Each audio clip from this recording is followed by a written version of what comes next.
All right. Good afternoon, everyone. We are finishing up. For those of you who've been with us through the whole series, we're finishing up our. We've been talking. I've been talking through Dan Spader's book, Four Chair Discipling. We reached the final chair, which is the disciple maker. And so we're going to talk about a lot about what a disciple maker is. We'll review a little bit as to the process of us getting here. But I just want you to think about, I hope if you've been rocking with us through this whole journey, you've seen how Jesus, it was a process in which Jesus progressed his disciples through. You get what I'm saying? There's levels to this. And the reason why we did this series was to kind of look at what does it actually mean to be a disciple maker. You get what I'm saying?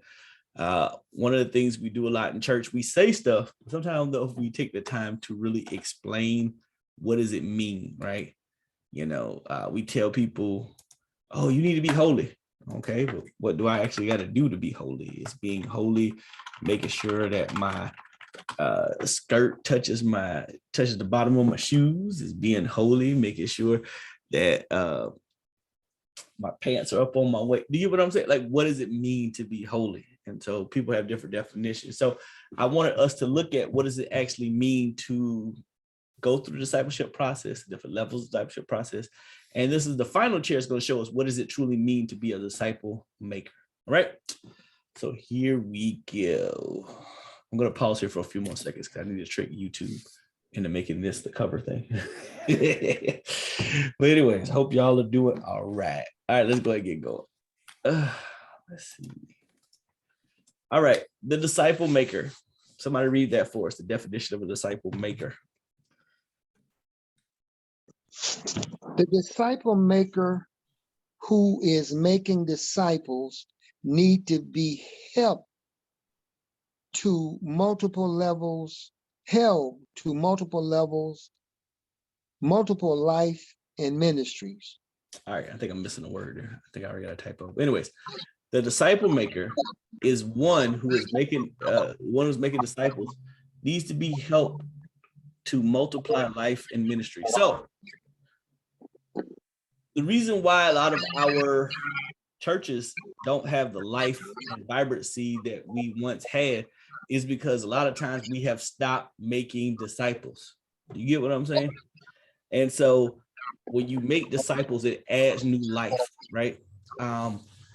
Do you remember how it was when you first got saved, you first got your life back on track? Remember the zeal and fire and just exuberance that you had? Mm-hmm. That is contagious. You know what I'm saying? So when you start when this person get it together and they're starting to do the right thing, it gets contagious and you see new life happening, right? And what ends up happening is sometimes the reason why the life is sucked out of the church, sometimes it could be a prominent member has passed on. And sometimes, I would say this, sometimes it's trauma that's undealt with. That's one of the things I think we don't do a great job of in the church is dealing with trauma. And what I mean by that is it could be anything traumatic. It could be the death of a prominent member. It could be the death of a pastor or the leaving of a pastor. You know, that happens a lot in our denomination. Pastors leave or, you know, one way or another, you know, all of us gonna leave. It could be some kind of scandal in the church, but trauma undealt with causes a lot of problems. And it's one of the things I do believe.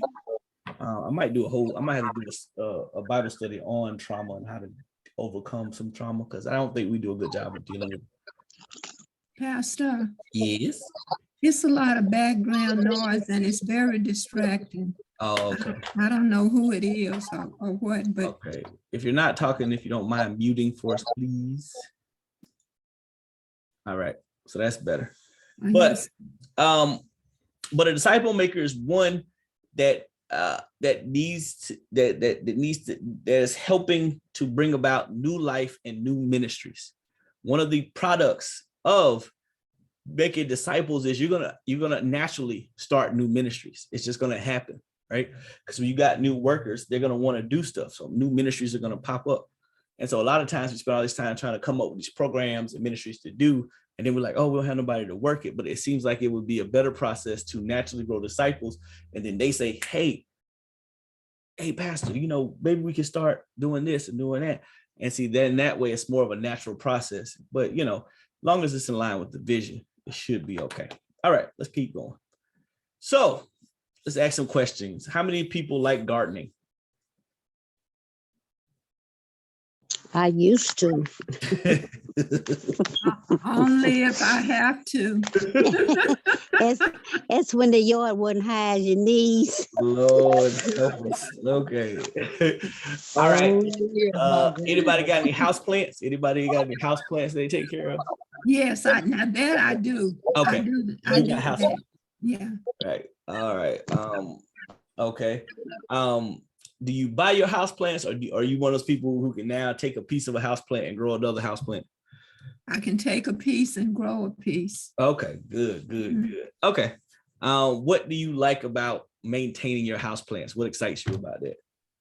The ones that I have don't take a lot of care. You like me, I used to have bamboo. I just stuck in some water there. They don't take a lot of care. Nah, the bamboo, just stick it in some water. That's how you have to do. Make sure it's watered. That was all. Go ahead, Red Wiggins. Let you answer. I'm just low maintenance. I'm like Sister Ray. The one that I have doesn't take a lot of care. My grandmother is a gardener. She got plenty of house plants. My mama finally started to grow some plants. She had to find some stuff she couldn't kill. But Yeah. one thing about gardening and planting, especially like planting stuff from scratch, is you understand, it teaches you a couple things, right? You can't grow what you don't plant, right? True. You can't grow what you don't plant. You can't, and guess what? You can't reap what you don't sow, right? My father, when he's in America, he's overseas right now, but he has a garden in his backyard, right? So he plants stuff with the intention of what? Seeing a harvest. Now, sometimes stuff happens, a frost might come through, or frost might come through at the wrong time, or you might get some kind of parasite or something trying to eat the fruit. But the one thing you know about gardeners is you got to be persistent, right? You can't reap what you don't sow. Church is the same way. It's similar in that aspect, because we can't reap a benefit of new people if we're not sowing and planting seeds. You get what I'm saying? Like, I got some female friends. They were like, "You need to find me a husband." And I said, "Are you, and I said, well, are you out looking?" "No, a man's supposed to find me." And I was like, "Well, how he gonna find you? You sit home all the time. You don't never go nowhere. You don't never put in a position to get found, right?" You can't have it both ways in my brain, right? I said, a good man's not gonna break through your window and be like, "Oh man, baby, you was perfect. I'm gonna settle down with you." That is not how this works. You have to put something out to get something back in, right? And so when we thinking about being a disciple maker, it requires you to put out some stuff. Do you get what I'm saying? It requires you to give up some of your time, some of your talent, and some of your treasure. And that's how you end up sowing into the kingdom. Okay. All right. Any questions, comments? Yes, you made that statement. You said we plant with the intentions of reaping a harvest. Mm-hmm. And you're using a lot of the plants that I have. I'm not going to reap a harvest from them, but I'm going to see them, grow, multiply, produce new seedlings and stuff like that. So I was looking at the harvest from that perspective. Yeah, this analogy would have worked a lot better if y'all were actually gardeners. It worked a lot better here if I had some folks who actually planted gardens. You get what I'm saying? When you plant a garden, your intention is to eat what comes from the garden, or to use what comes from the garden, right? So anyways, it worked out better. It worked better in my brain, so it's okay. But that was the intention. The intention was to show that as a gardener, or as somebody who, okay, even better. How many of you have lawns? 2 lawns. We are. Yeah. Yeah, we all No, have. them. listen now. I ain't talking about grass. I'm talking about a lawn. It's two different things. Y'all know what I'm talking about. A lawn is something beautiful and manicured. How many of y'all just got grass in front of your house? Well, let me mute myself. But if you ever tried to start, I don't know those of you who ever tried to get your lawn together, that requires some maintenance, right? It requires some work, right? I've seen people had to tear up their whole yard, put down grass seeds, put stuff around to keep people from walking on it. It took some work to get this beautiful, lush lawn, right? Right. The same thing when it comes to church stuff. It's going to look dormant for a season. You know, when you see the person first starting their lawn, it just looks like a big pile of dirt. But after a while, they water it, they give it nutrients. Then you start to see the grass seeds come up, and then they go from having this dirt pile to this beautiful lush lawn. But that requires some level of work, right? Now, if you like some of us who just in position where you just had grass, then that just grows like it grows. you ain't too concerned with how it turns out. You just make sure it don't get too long that you get kicked out the homeowners association, right? But the point I'm trying to make is there has to be an investment for the future, right? Even what Reverend Williams was talking about with the harvest, right? He has to invest some of his time, his energy, or his talent. Even if it's low maintenance, you still got to do something to those plants, right? I'm talking about my bamboo shoot. I still at least have to make sure it has water, right? Yeah, and I do aloe vera. Oh, okay. And ivy. Mm-hmm. And the aloe vera will multiply when I take care of it. Therefore, I can repot it and I can give it to somebody else. Because it's supposed to be a healing plant. Right. So that's what I consider to be my harvest is they don't die. You know what? I'm glad you brought that up by aloe vera because aloe vera does have some healing properties, right? Some people actually drink aloe vera juice. There's folks who is good for burns, right? Aloe vera is it's a cooling plant. That's what I'm saying. But you won't have any plants to give to anybody else unless you do what? Unless take care of it. Take care of it, right? Okay, good. That's right. So you proved my point. Good job. All right, let's grab our Bible. Somebody read for us John 15, 1-5, and then somebody come right behind them. Hold on.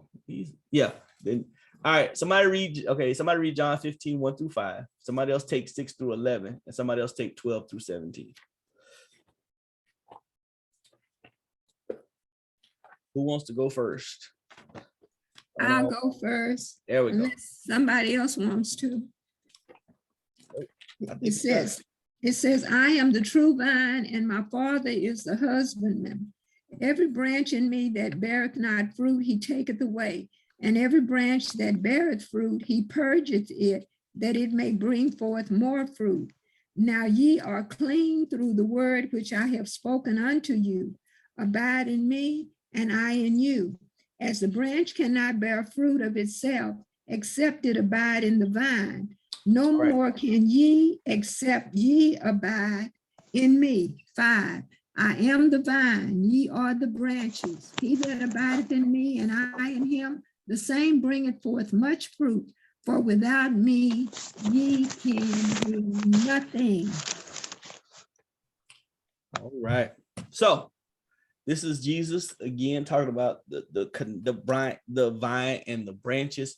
Did anybody see Jesus used a lot of agricultural examples, mainly because a lot of these people dealt in agriculture.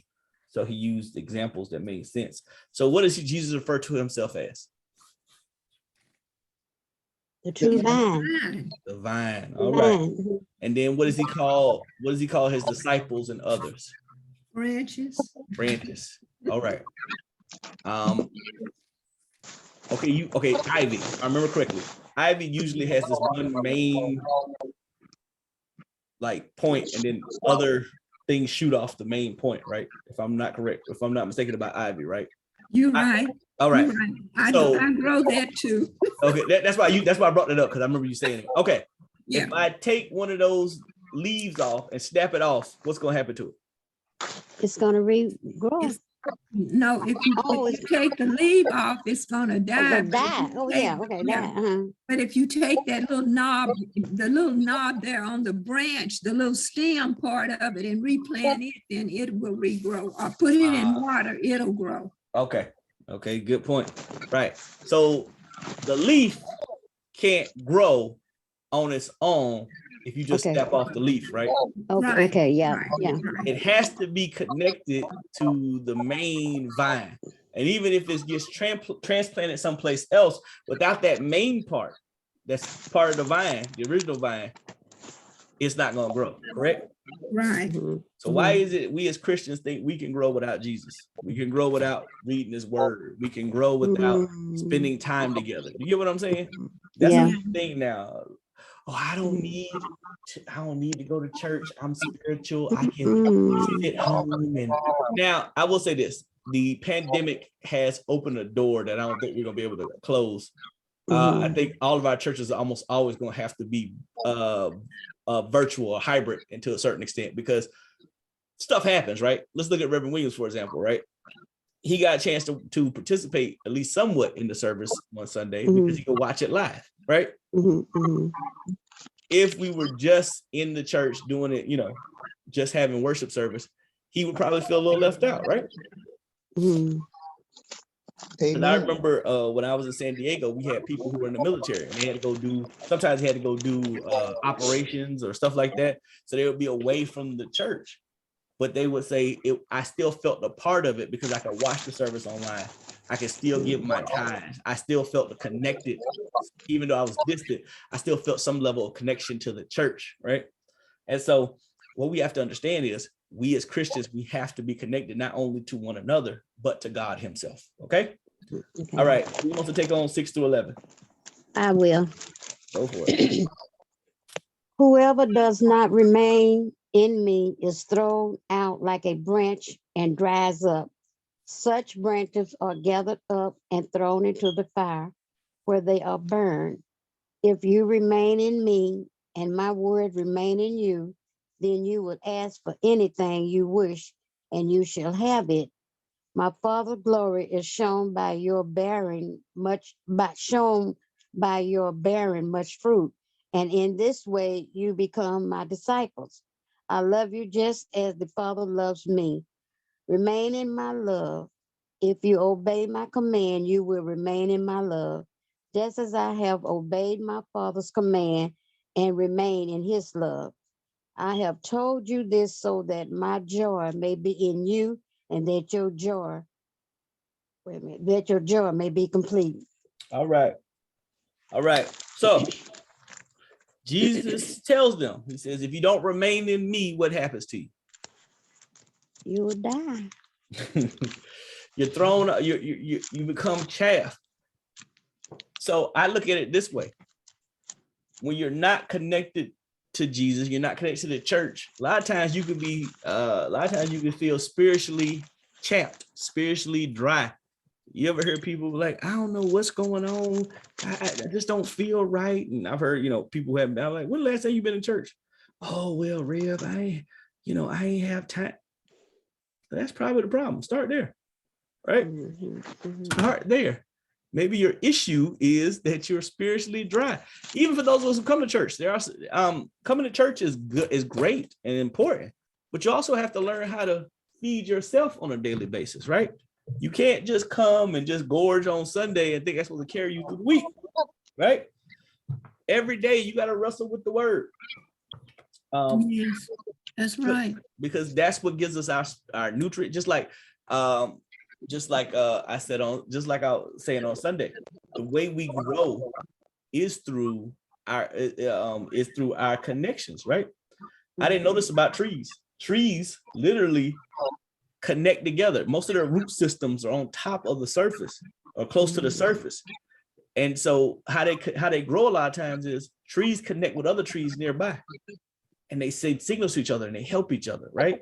So think of the church more like a forest. It's like a forest is like a network, less than it is like a bunch of individual trees.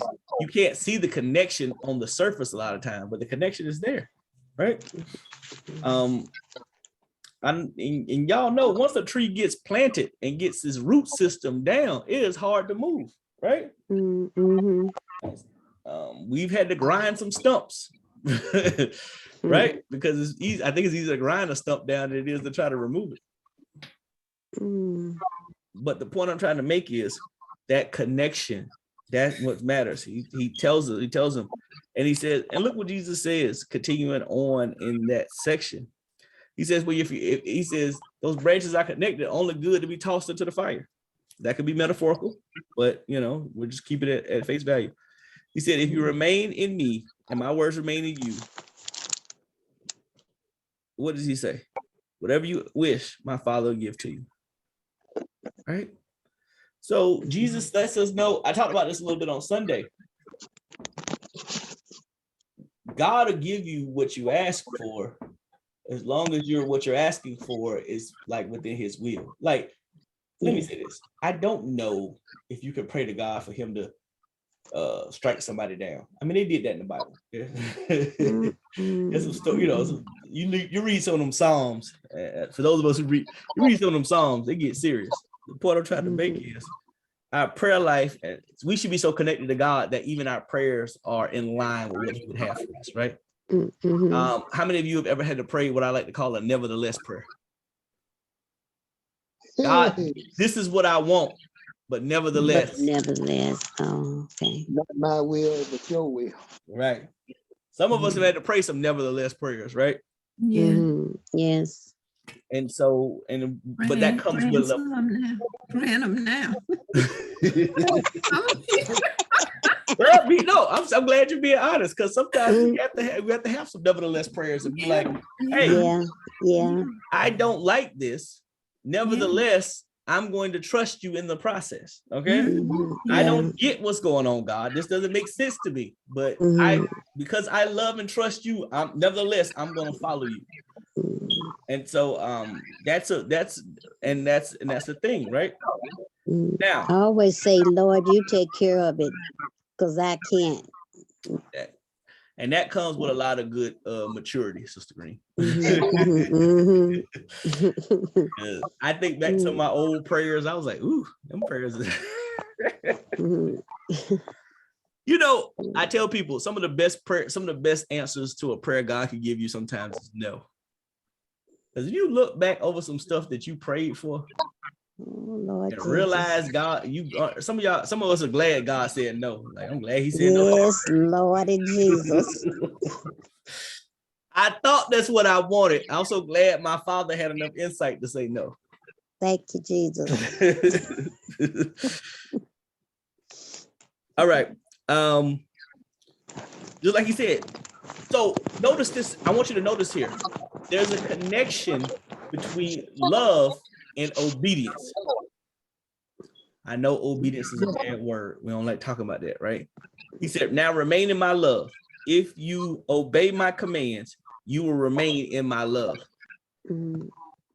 Jesus is telling you, love is more than just saying, oh, Jesus, I love you. It's also about obeying what he says, right? Yes. All of you have children or grandchildren. You love them, but the way they can demonstrate their love for you, I'm sure, is if they obey what you told them to do.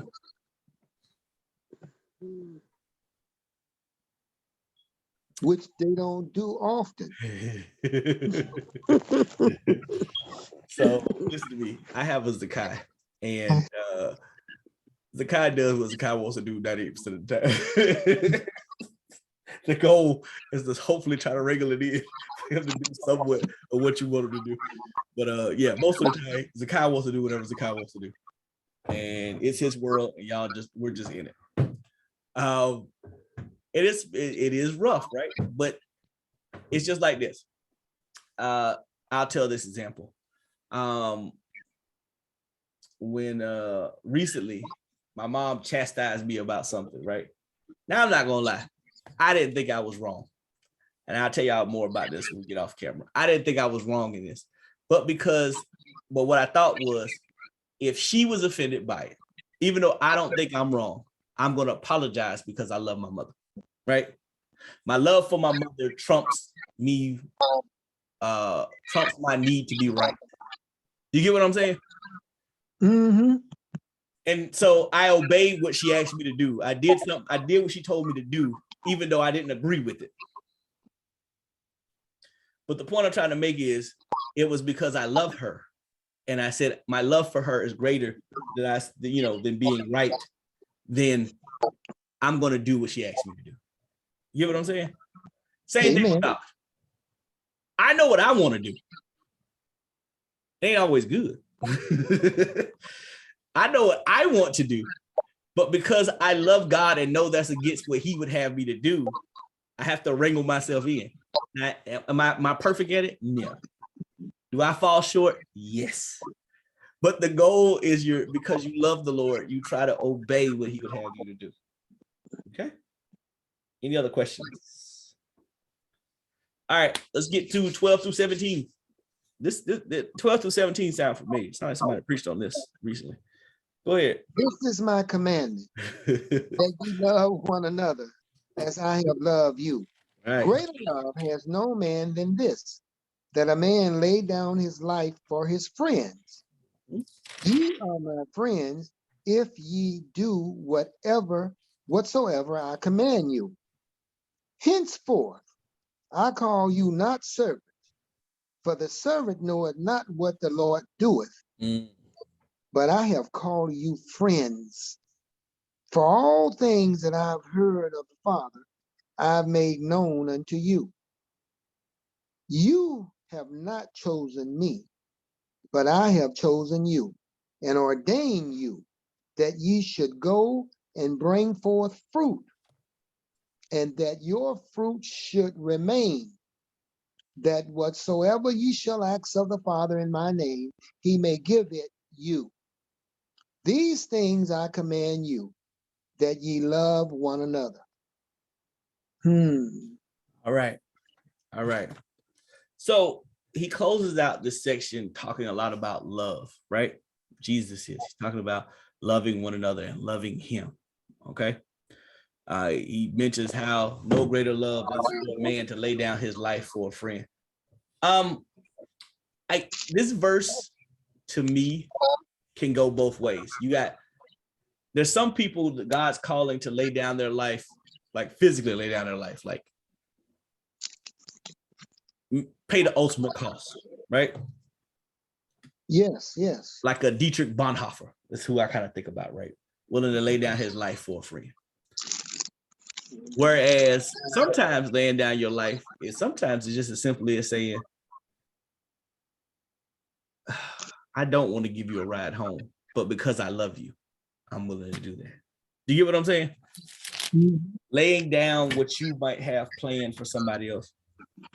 One of the things, the internet drives me nuts, and I need to stay off of it, but I'm on it all the time. One of the things big thing on the internet lately has been people telling people you need to stop teaching, you need to stop focusing on everybody else, only focus on yourself.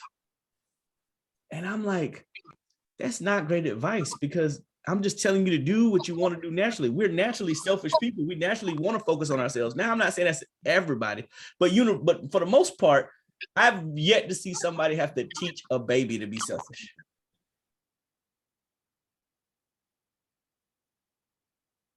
Most babies only care about one person.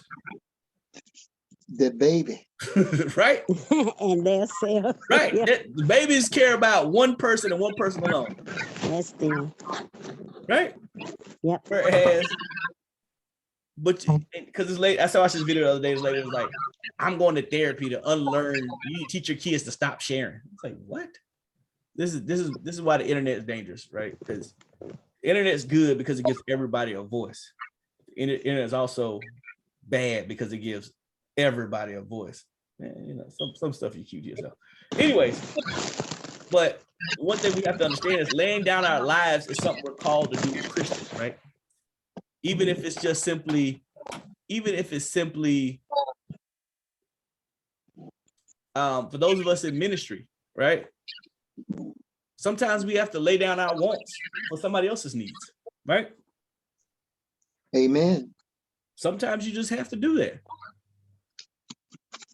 Now, I know the expectation is greater for somebody like myself as a pastor to lay down what I'm supposed to do for other people, but that still matters, right?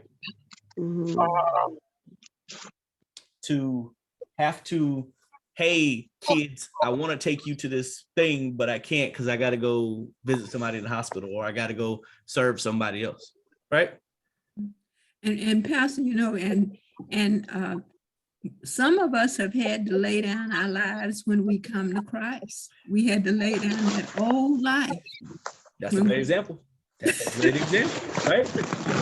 Yeah. Mhm. Stuff you had to let go, right?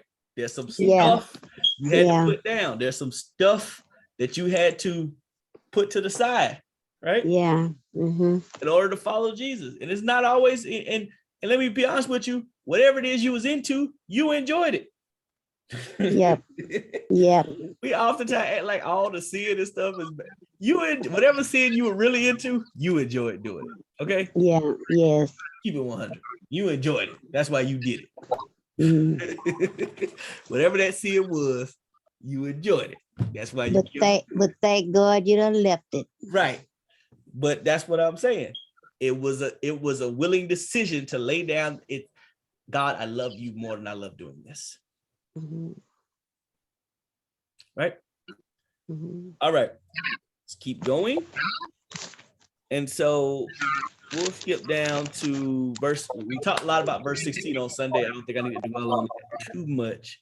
But look at verse 17. And this is one of the things that I think that we forget sometimes. What does Jesus say in verse 17? These This things I command you, that ye love one another. Mhm. All right. Now and so we have to remember, love is the rule of the day, right? Mhm. And one of the things I challenge people on is oftentimes we only think of love in a like husband and wife kind of situation. But when he's saying love somebody, he's talking about, let me make sure now. It's everyone. Isn't it everyone? Yeah, but what I'm saying is the Greeks and the Romans had like 5 different words for love, whereas we only have one. And so there's some, I'm trying to make sure this is the right word for love. Go ahead, Reverend, if you had something. And as you look Mhm. for the right word over my study over a period of years, whatever word we come up with out of the Greek definition of loves, eros and all of that, and phileo. Oh yeah, it's the one I phileo, was assuming. It was the one I right. was assuming. Go ahead. But it all boils down to whatever word we use coming from that Greek background, which the New Testament is written on. I've learned over the years to simplify it. It is action. Right. Because that word that they use is agape. It's action. And agape is self-sacrificial love, which is like when you say it, which is action, right? I can't self-sacrifice if I'm not willing to put what I'm talking about into action, right? It's a verb. I tell people, my thing is I always tell people, Reverend Williams, love is a verb, regardless of if you're talking about. Yeah, and verbs are actions. Verbs are action words. You can't say you love somebody and then don't put forth. I can't tell my wife I love her and not show her in any shape, form, or fashion, right? Yeah, yes. Well, we know I love you. I ain't got to show you. Don't sit down somewhere. That's why I say anybody can say love. There you And go. like you said, if you don't show that action, it's just a word you're just saying. But the other problem is I think people have misconstrued sometimes the action of love. Some people say, oh, this person loves me because they give me money. This person loves me because they give me attention. But I try to tell people true love, agape love is when you sick, that person is willing to take care of you. Yes, Lordy. Yes, Lordy. Yes, Lordy. That's yes. love, right? Yes, Lord. I did it for 17 years. Lord have mercy, Jesus. That's love. Yes, right? Lord. Yes, so Lord. to Yes, think Lord. about that, that's love. And Yes. I think this younger generation thinks, oh, as long as this person is giving me money or giving me attention, Mm-mm. that ain't necessarily love. Mm-mm. Mm-mm. You know, love is when you got to, Mm. you got to. I use oftentimes use it with children, right? How many of y'all have your kid spilled some bodily fluid? We won't get into detail on you at some point in time, right? Mm. If any other human being on this earth probably would have did that, you probably ready to fight them. But because it's your kid and you love them, even though it's disgusting, Mm. you tolerate it, right? You Mm. work past it. My Layla and Zakai were projectile vomiters. I mean, you just sitting there holding them. Next thing you know, blah, they throwing up throwing it up little kids I ever seen before in my life. Mm. Did I throw them away? Did they throw up on me? No. No. Did I think about it? Hey, close one time. All right, we're gonna skip over. Anybody got anything before we go to Galatians? No. Okay, we're in Galatians chapter 2, verses 20, verse 20. I'll read that for us, which says, I'm reading from the New International Version. I have been crucified with Christ, and I no longer live, but Christ lives in me. The life I live in the body, I live by faith in the Son of God, and who loved me and gave himself for me. So Paul here is talking about that he no longer lives for himself, he lives for Jesus, right? And that's where Paul was most excited about. All right, so we're gonna now look at, we're kind of coming to the back nine. We're kind of looking through the whole process, right?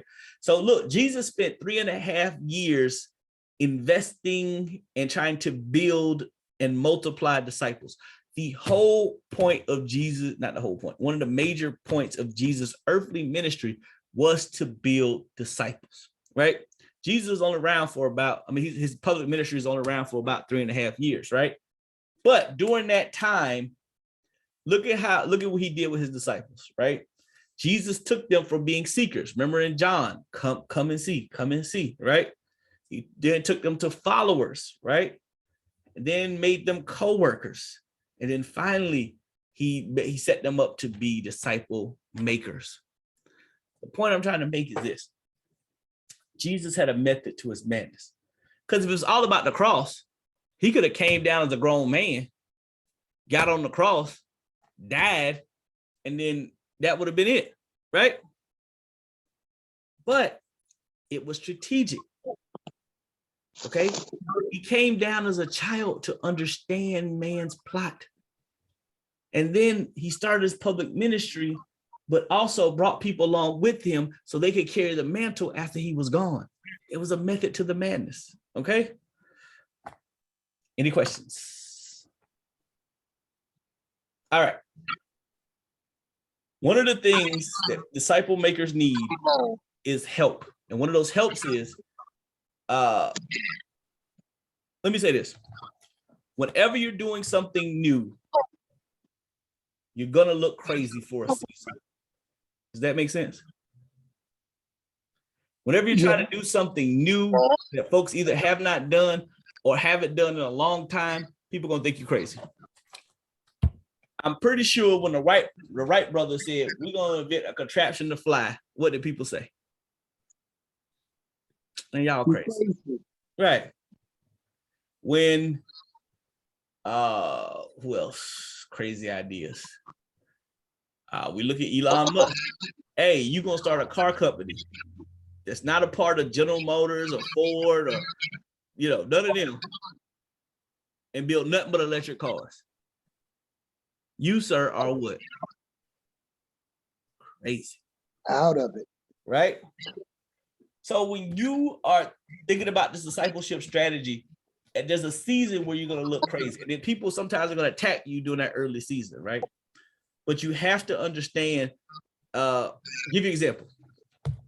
We'll go back to the plant example, right?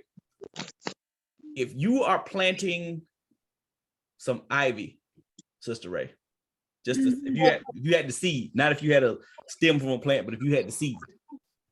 When you put that seed in the ground and start watering it, from the outside looking in, it looks crazy, right? Because it looks like you just watering some dirt.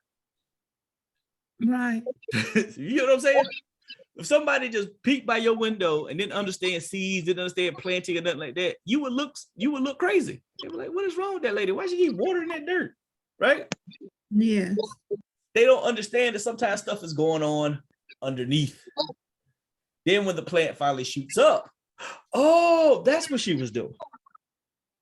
She's not being crazy. She was planting something, right? Same thing when we're talking about discipleship. There comes a season that you're probably gonna get discouraged at some point in time in the process, but keep the faith, understand you're planting seeds, you'll reap your harvest in due time. Okay. Yeah. All right. People who are disciple makers need help in succeeding in unique ministry God put in their hearts. God a lot of times puts some unique ministries in people's hearts. And some people are not going to get it, and that's okay. But if God has put a ministry in your heart, just run with it, okay? Because sometimes, I mean, if you think about it, some of the biggest ministries in the world, it makes sense now. But if you think about it, when people first got started, it sounded crazy. Give you an example. I'm not for these people or against. This is not a political stance. I'm just saying, when the first person sat down and have meetings about Peter, right? People, what does Peter stand for? Ethical treatment of animals, for the ethical treatment of animals, right? I don't know if people cared about, I mean, there's probably people cared about animals, but I don't think people care about it. You know, it seemed crazy for these people to want to care about animals like that. But now there's a lot of people who join forces with Peter. Like, again, I don't agree. I'm not agreeing with stuff they do. I'm just using them as an example, right? Sometimes when you start off the process, it's going to seem crazy because you got this new vision, but you got to just be willing to run with it, right? And a lot of times when you're in the process of that, God grows your faith. All right. Let's go to our principles of ministry. We're almost done here. Our goal is multiplication. Let me say it again. Our goal here at St. Mark and as Christians is multiplication. It's not addition, it's multiplication. One of the reasons why I say it's not addition is many times we only grow by addition. And growing by addition is cool, but we need to be multiplying. Actually, we need to be growing exponentially. Y'all remember exponents in high school? Like 4 with a little 2. What does that mean? 4 times 4, right? Multiplication. And so that should be our goal, is to grow through multiplication, not necessarily through addition. And a lot of churches do grow through addition. You know, people get tired of this church and y'all to do hot church in town, we'll go over there. But we want to multiply. We want to see things expand and grow, okay? One of the challenges some people face in ministry is, and Reverend Williams can probably attest to this, a lot of ministers see other people as competition, right? Mhm. Some folks, they see the church down the street. Why they got so many people we ain't got none, right? So now mentally they're in competition with that pastor. But to me, there's enough souls for everybody. Just do you. You know what I'm saying? God has you there for a reason. Do what he called you to do, right? You're not in competition with anybody else. I can be happy. Let's just say Reverend Williams goes and starts New Hope AME Zion Church, and they blow up. And Reverend Williams got 3 services, like 3,000 people. He's doing big things, right? I'm not going to be jealous. I'm not going to be excited for him. Because I look at it like this. Wow, somebody from this ministry has gone off to do bigger and better things. Bravo. That's the goal. I'm not in competition with Reverend Williams. All right. Ooh, I messed up. All right, I guess that's it. think I had one more. I think we were done anyway. All right. Any questions, comments, concerns? Oh Lord, me and my fat fingers. No. All right. For those of you watching us online, God bless you and keep you. May his face shine upon you and give you peace.